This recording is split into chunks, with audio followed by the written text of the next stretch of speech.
We can love and we can be together. We can love and we can love and Si riparte con la terza tappa dalla Puglia, da San Severo. Si va ad affrontare l'Appennino che divide la Puglia dalla Campania. L'arrivo a Benevento dopo 154 km di gara. 2 Gran Premi della montagna, una tappa che quindi comincia ad essere anche impegnativa, e con i continui saliscendi dell'Appennino meridionale si va quindi ad affrontare la terza tappa del Giro Bio. Si riparte con le insegne di leader della regione toscana sulle spalle di Matteo Busato della Zalf Desiré Fiora, che per il momento sta conducendo la classifica generale alla importante media di 46,627. Eccolo qua Matteo Busato con Stefano Agostini, il campione italiano della categoria Under 23. Poi tutta la sfilata delle maglie, davvero tanto pubblico quest'oggi a San Severo per la partenza del Giro Bio. Anche qualche attimo di riflessione per gli atleti prima della partenza, e con adesso abbiamo il vincitore di ieri, Daniele Cavasin, proprio alla firma del foglio di partenza e la foto di rito con la propria squadra, il team Generali. Qualche piccolo ciclista che si aggiunge al gruppo degli atleti al via, che prima della partenza prendono anche una benedizione da queste terre di fede, infatti dalla Puglia, da queste zone, quindi si andrà poi nella tappa successiva con la partenza da Pietralcina e quindi la città natale di San Pio. La benedizione a tutti i ragazzi del Giro Bio, e tra non molto la partenza della terza tappa di questa edizione della corsa a tappe che gira l'Italia in bicicletta. Partiti in questo momento gli atleti rimasti in corsa, abbiamo visto nelle primissime posizioni ancora Mattia Di Serafino, poi Daniele Cavasin, è la volta del leader Matteo Busato, poi è la volta, l'abbiamo visto con la maglia etica, di Daniele Aldegheri. Insomma, tutti i migliori partono davanti, ovviamente per anche dare visibilità alle maglie di questa edizione 2011 del Giro Bio. Maglie che per quanto riguarda la classifica generale veste con la maglia rossa di Regione Toscana. Per quanto riguarda la classifica a punti, la maglia bianca con le insegne della Rigoni di Asiago. Per la classifica dei Gran Premi della montagna, maglia verde Abruzzo Costa dei Parchi. Per quanto riguarda la maglia dei traguardi volanti, è quella con le insegne della Garda Vintage Il Leone Shopping Center. 5 km alla conclusione, attacco a 2 con Andrea Di Corrado del team Colpac attivissimo, scusate, attacco a 3 perché c'è anche con il numero 52 Cristiano Monguzzi. E poi attenzione perché in terza ruota, in questo terzetto, lo andremo a vedere adesso, eccolo qua, abbiamo Wiener Gomez Anacona, atleta della Danton Caparini Le Village, atleta che lo scorso anno fino all'ultima tappa al Giro Bio era in terza posizione dietro ai compagni di squadra della nazionale colombiana, e che quest'anno sicuramente ha tutte le carte in regola per cercare il risultato pieno. Atleta quindi che milita nella formazione toscana Caparini Le Village Vibert Italia. Adesso a fare l'andatura Cristiano Monguzzi, atleta sicuramente non giovane di questa categoria, elite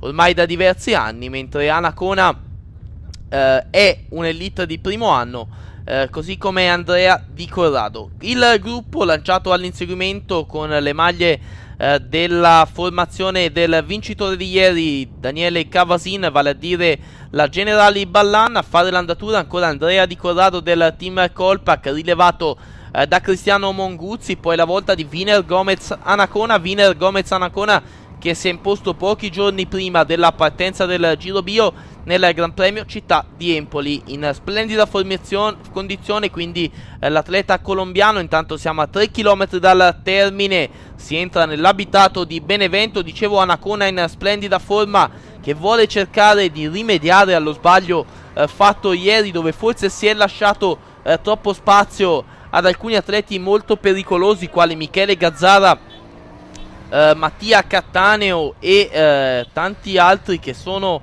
adesso davanti a Anacona in classifica generale. Basti pensare a Sharei Novikau, che è lì davanti. Insomma, forse una leggerezza da parte degli atleti del gruppo, lasciare andare via una fuga con 2 minuti di vantaggio, anche perché le salite ce ne saranno tante, ma questi atleti già citati, Gazzara, Novikau e Cattaneo, sicuramente possono difendersi anche in salita.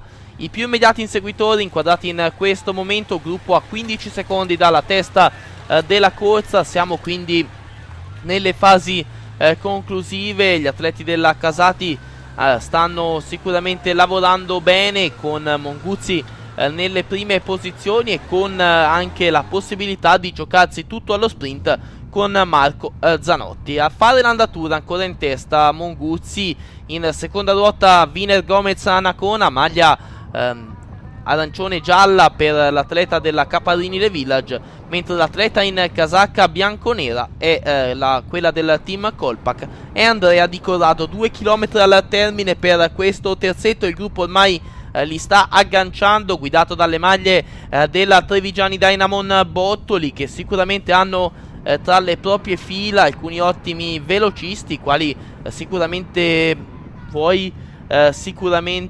per quanto riguarda i colori della Trevigiani Dynamon Bottoli, atleti dal punto di vista della volata, con Massimo Graziato, che sicuramente può fare una bella prova. Ormai si sta lanciando la volata. Rodriguez Monti in seconda ruota in questo momento del team Brilla Pasta Montegrappa, che potrebbe provare a giocare la carta Trentin. Vedremo cosa succederà. Infatti lo vediamo in terza ruota, l'atleta della formazione che sta conducendo in questo momento la tappa, andatura elevatissima. Vedete il gruppo allungato, gruppo che sta quindi avvicinandosi verso l'ultimo chilometro, ormai lanciato lo sprint. Tra non molto quindi si andrà proprio ad affrontare l'ultimo rettilineo in leggera salita, quindi sarà importante anche riuscire a trovare le giuste energie per affrontare l'ultimo tratto di salita. Una sbandata, una curva che non era prevista, è stata inserita questa curva proprio per quanto riguarda la giornata odierna, una giornata particolare perché si svolgono le elezioni, e quindi gli organizzatori sono stati costretti a fare questo cambiamento. Si trova scoperto un po' troppo presto Trentin, lo vediamo inquadrato alla sua ruota a Fiorenza, poi Zanotti, sta per essere lanciata la volata. Trentin ancora in prima posizione, c'è anche Moreno Moser, poi Fiorenza, lanciato lo sprint. Intanto in questo momento vediamo che sta per essere lanciata la volata. Allora in testa li vediamo a fondo strada gli atleti, con Trentin che prova ad allungare alla sua ruota. Abbiamo invece Moreno Moser, vedremo se questi atleti riusciranno a tenere ancora la testa. Prova a rimontare Moser lungo il centro strada, ma esce anche verso le transenne Marco Zanotti. Insomma, davvero una volata tra Moser e Zanotti. Se la giocano loro due, Moser e Zanotti, allo sprint sul traguardo di Benevento, e va a vincere Marco Zanotti della Casati Named davanti a Moreno Moser. In terza posizione Salvatore Puccio, quarto Matteo Trentin, quinto Mattia De Marchi. Seguono Alfonso Fiorenza, Nicola Dal Santo, Anton Siltsov, Riccardo Pichetta e Stefano Agostini. Questo l'epilogo della terza tappa del Giro Bio, che quindi vede ancora con la maglia di leader della classifica generale Matteo Busato della Zalf Desiré Fior, invariata praticamente la classifica generale, con il successo in volata di Marco Zanotti. Tanto pubblico anche in questa occasione, intanto qualche atleta che è rimasto coinvolto nella caduta all'ultima curva, con Matteo Busato ancora in maglia di leader, premiato qui sul traguardo di Benevento. E a questo punto, gentili telespettatori, non ci resta che andare a seguire le immagini della quarta tappa. Ci sarà il primo arrivo in salita all'abbazia di Monte Cassino, quindi con il podio formato da Marco Zanotti, lo vediamo al centro, alla sua sinistra, alla nostra sinistra abbiamo Moreno Moser e poi Salvatore Puccio. Prima di seguire la terza tappa vi lasciamo però ad una breve interruzione con il telegiornale Flash, e poi ritorneremo con la quarta tappa del Giro Bio.